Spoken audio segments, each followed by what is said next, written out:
খাচ্ছে না? কি বলছে? এই ডলটাকে খাইয়ে দাও তো, এখানে একটা ডল আছে। হুম, ওদের মুখে দিয়ে দাও, খায় কিনা দেখো তো। খাচ্ছে না? তো চেয়ারটাকে দিয়ে আসো, যাও।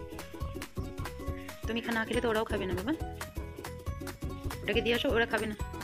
যাও, ওইখানে যাও, ওঠো বাবা।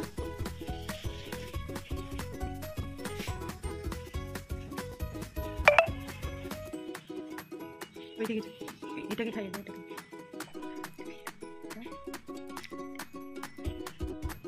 এই যে এখানে, এখানে, এই তো বাবু, এখানে খাইয়ে দাও।